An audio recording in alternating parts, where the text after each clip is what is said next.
श्री गुरुवे नमः। श्रीपादराजं शरणं प्रपद्ये। प्रथम अध्याय व्याघ्रेश्वर शर्मा वृत्तांत। श्री महागणपति, श्री सरस्वती, श्री कृष्ण भगवान सभी गुरुओं के चरणों में नतमस्तक होकर मैंने उस अनंत कोटि ब्रह्मांड नायक जी के श्री दत्त प्रभु के कलयुगी अवतार श्रीपाद श्री वल्लभ जी के अवतार लीलाओं का वर्णन करने का संकल्प किया है। अणुसुया, अत्रि नंदन, भगवान श्री दत्तात्रेय, इन्होंने आंध्र प्रदेश के पिटिकापुरम इस गांव में श्रीपाद श्री वल्लभ इस नाम से मानवीय अवतार लिया। इनके दिव्य चरित्र का वर्णन यथायोग्य करना अनेक पंडितों को और विद्वानों को भी आया नहीं। वो करने का मैं साहस कर रहा हूँ। ये भी सिर्फ आप जैसे महान विद्वान श्रोताओं के कारण संभव हो सका है। मैं शंकर भट्ट, देवस्थ कर्नाटकी स्मार्त ब्राह्मण। मेरा जन्म भारद्वाज गोत्र में हुआ है। मैं श्री कृष्ण दर्शन के लिए उडुपी तीर्थ स्थान जब गया था तब वहाँ मौजूद नयन मनोहरी मोर मुकुटधारी श्री कृष्ण जी ने मुझे मंत्र मुक्त किया। उन्होंने मुझे कन्याकुमारी जाकर कन्यका परमेश्वरी जी के दर्शन लेने की आज्ञा की। उस तरह मैं कन्यका कुमारी जाकर त्रिवेणी संगम में मैंने स्नान आदि करके श्री कन्यका देवी का दर्शन किया। मंदिर का पुजारी बड़ी श्रद्धा भाव से देवी की पूजा कर रहा था। मैंने लाया हुआ लाल फूल उन्होंने बड़ी श्रद्धा भाव से देवी को अर्पण किया। देवी माँ मेरी तरफ बड़े स्नेह भाव से देख रही हो ऐसा मुझे प्रतीत हुआ। मानो उन्होंने कहा, शंकरा, तुम्हारे अंतरंग के भक्ति भाव पर मैं प्रसन्न हूँ। तुम कुरवपुर क्षेत्र में जाओ और श्रीपाद श्री वल्लभ स्वामी जी के दर्शन से अपने जीवन को सार्थक कर लो। उनके दर्शन से मन को और अंतर आत्मा को आनंद का अनुभव प्राप्त होता है, वह अवर्णनीय है। देवी माँ का आशीर्वाद लेके मैंने प्रवास शुरू किया और थोड़े अंतर पर मौजूद मरुत्तमल्लवे गांव में पहुंच गया। लंका के राम लक्ष्मण संग्राम के दौरान लक्ष्मण को इंद्रजीत की दिव्य बाण से चोट लगकर वह अचेतन अवस्था में पहुंच गए। तब श्री हनुमान जी ने संजीवनी बूटी के लिए द्रोणागिरी पर्वत लाया था।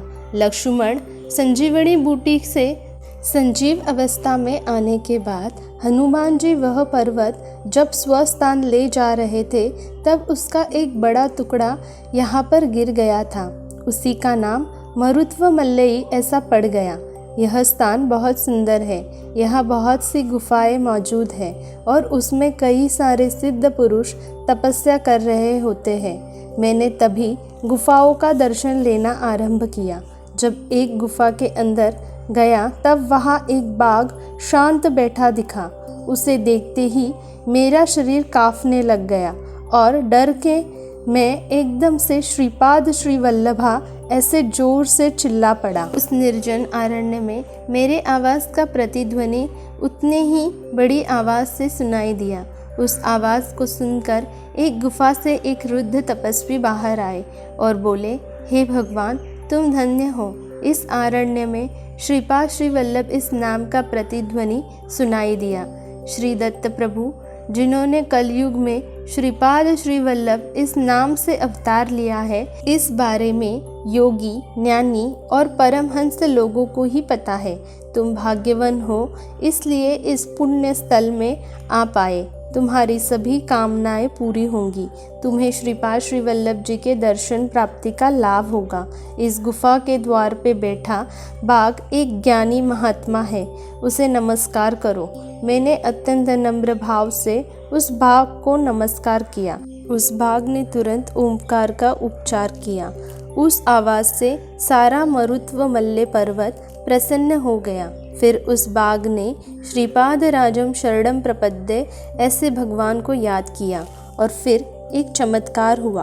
उस बाघ के जगह पर एक दिव्य कांतिमान पुरुष प्रकट हो गए। उसने वृद्ध तपस्वी को साष्टांग नमस्कार किया और क्षण भर में ही वह आकाश मार्ग से चले गए। उसके बाद वृद्ध तपस्वी मुझे अपनी गुफा में बड़े प्रेम भाव से ले गए। गुफा में जाकर सिर्फ संकल्प भाव से उन्होंने अग्नि प्रकट किया। उसमें आहुति देने के लिए उन्होंने पवित्र सामग्री मधुर फलों की निर्मित की और वैदिक मंत्र उपचारों के सहित उस सामग्री की अग्नि में आहुति दी गई। वह रुद्र तपस्वी कहने लगे, इस कलयुग में यज्ञ याग सत्कर्म सब कुछ लुप्त हो चुके हैं।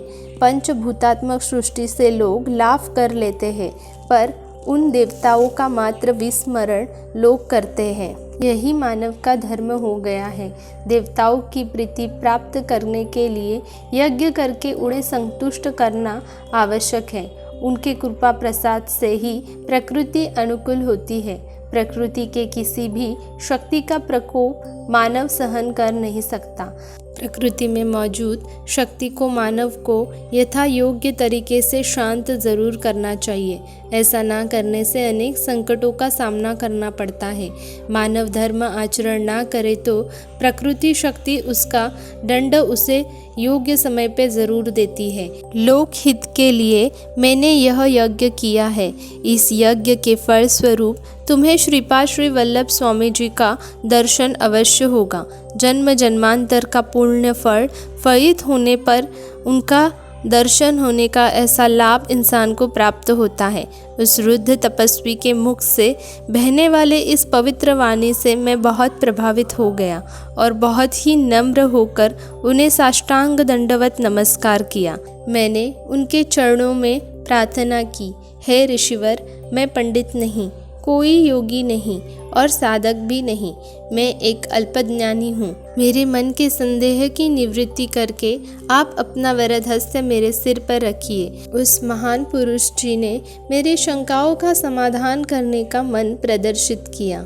मैंने कहा, हे सिद्ध मुनिवर्य, मैं जब कन्यका देवी का दर्शन ले रहा था तब देवी ने बताया था कि कुरवपुरी जाकर श्रीपाद श्री वल्लभ स्वामी जी का दर्शन लेना। मैं वहाँ जाते वक्त मार्ग में आपका और बाघ के रूप में मौजूद महात्मा का दर्शन हुआ। वो कौन थे और उस तरह दत्त प्रभु मतलब कौन, इस बारे में कृपया विस्तार पूर्वक मुझे बताइए। तब उस रुद्र तपस्वी ने बताना शुरू किया। इस आंध्र प्रदेश के गोदावरी मंडल के अत्रि मुनि जी के नाम से प्रसिद्ध तपोभूमि में आने वाले अत्रेयपुर ग्राम में एक काश्यप गोत्रीय ब्राह्मण परिवार रहा करता था। उसे परमेश्वर की कृपा प्रसाद से एक पुत्र का लाभ हुआ। ब्राह्मण अत्यंत विद्वान आचार संपन्न था, परंतु पुत्र मात्र मतिमंद था। माता पिता ने उसका नाम व्याघ्रेश्वर रखा। व्याघ्रेश्वर बड़ा होने लगा, परंतु उसकी बुद्धि बढ़ ही नहीं रही थी। पिता ने उसे सिखाने का बहुत तरीकों से प्रयास किया, परंतु उसे संपूर्ण संध्या वंदन भी करना नहीं आता था। इतने विद्वान ब्राह्मण का पुत्र ऐसा अज्ञानी, ऐसे गांव के लोग उसे चुभन भरी बातें बोला करते थे। उसे इन बातों का अत्यंत दुख होता था। एक दिन ब्रह्म मुहूर्त पर उसे एक स्वप्न आया। उस स्वप्न में उसे एक दिव्य बालक के दर्शन हुए। वह बालक आकाश मार्ग से नीचे आ रहा था। उसके चरण कमल भूमि से लगते ही भूमि भी प्रकाशमान हो गई। वह बालक धीरे धीरे कदम बढ़ाकर व्याघ्रेश्वर के पास आया और बोला, मेरे होते हुए तुम्हें डर किस बात का है? इस गांव के और मेरे आपस में ऋणात्मक बंधन है। तुम हिमालय के बद्रिकारण्य में जाओ, वहाँ तुम्हारा सब शुभ होगा। इतना बोलकर वह बालक अंतर्ध्यान हो गया। उस दिव्य बालक के संदेश अनुसार व्याघ्रेश्वर शर्मा हिमालय के बद्रिकारण्य वन में जाने के लिए निकल पड़ा। मार्ग में उसे अन्न और जल की कोई कमी महसूस नहीं होती थी। दत्त कृपा से उसे वक्त वक्त पर भोजन और जल की प्राप्ति हो जाती थी। मार्ग में उसे एक कुत्ता भी मिला और वह उसके साथ बद्रिकारण्य वन तक चलने लगा। इस प्रवास में उसने उर्वशी कुंड में स्नान किया। उसी वक्त एक महात्मा अपने शिष्य समुदाय के साथ उर्वशी कुंड में स्नान के लिए आए थे। व्याघ्रेश्वर ने गुरुवर्य को साष्टांग नमस्कार किया और मुझे शिष्य बना लीजिए, ऐसा निवेदन किया। उस महान गुरुवर्य ने उसकी शिष्य बनाने की प्रार्थना स्वीकार ली और चमत्कार हुआ। साथ आया वह कुत्ता अंतर्ध्यान हो गया।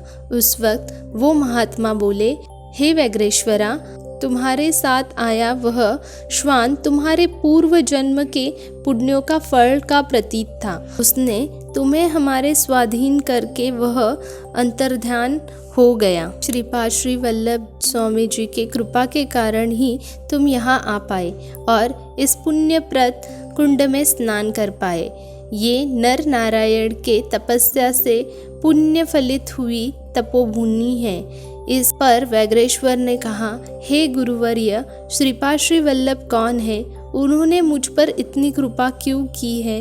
गुरुवर ने कहा, वह साक्षात दत्त प्रभु है। त्रेता युग में भारद्वाज ऋषि जी ने सावित्री काठक चयन नाम से एक बड़ा यज्ञ श्री क्षेत्र पीठिकापुरम यहाँ पर संपन्न किया था।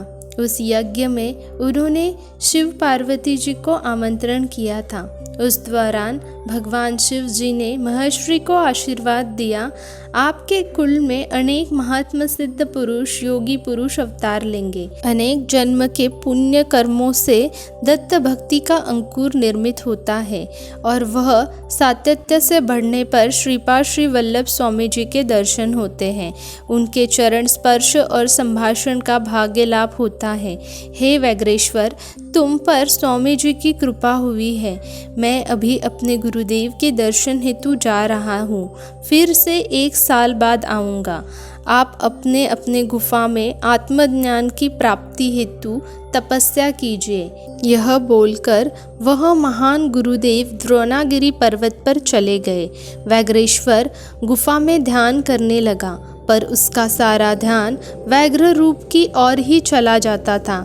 इसका परिणाम ऐसा हुआ, उसे इच्छित बाघ का रूप प्राप्त हुआ। 1 साल का काल हो गया। गुरुदेव यात्रा कर कर लौटे। उन्होंने सभी गुफाओं को देखना शुरू किया। 1 साल में हुई अपने शिष्यों की प्रगति का वो निर्दर्शन करने लगे और वहाँ एक गुफा के अंदर गए। वहाँ उन्हें एक बाघ ध्यान अवस्था में दिखा। उन्हें बहुत आश्चर्य हुआ। उन्होंने अंतर्मन से देखा कि यह बाघ कोई और नहीं बल्कि व्यग्रेश्वर शर्मा है। व्याघ्र रूप का निरंतर ध्यान करने से उसे व्याघ्र रूप प्राप्त हो गया। यह जान गए और उन्होंने उसे आशीर्वाद देकर ओमकार का मंत्र सिखाया और श्रीपाद राजम शरणम प्रपद्ये यह मंत्र जप करने के लिए कहा। गुरु आज्ञानुसार व्यग्रेश्वर उसी रूप में मंत्र का जप करने लगा। उसी रूप में उसने कुरवपुर प्रयाण किया। यथाकाल वह कुरवपुर ग्राम आ पहुँचा। बीच में कृष्णा नदी बह रही थी। वह इस तरफ के किनारे पे बैठकर श्रीपाद राजम शरणम प्रपद्ये इस मंत्र का जप करने लगा। श्रीपाद श्री वल्लभ कुरवपुर ग्राम में अपने शिष्यों के साथ बैठे थे। वह अचानक उठ गए और मेरा परम भक्त मुझे आवाज़ दे रहा है, ऐसा कहकर नदी के दूसरे किनारे जाने लगे और वह पानी पर चलते वक्त उनके पद चिन्ह, कमल के चिन्ह पानी पर उमड़ रहे थे और वह बहुत सुंदर दिख रहे थे। स्वामी दूसरे किनारे पर पहुंचने के बाद व्यग्रेश्वर ने उनके दिव्य चरणों पर अपना सिर रखकर अत्यंत भक्ति भाव से नमस्कार किया। स्वामी जी ने अत्यंत आनंद से उस बाघ के सिर पर हाथ बहलाया और उस पर सवार होकर वह कुरवपुर आ पहुँचे। बाघ पर बैठे स्वामी जी को देखकर सब आश्चर्यचकित हुए।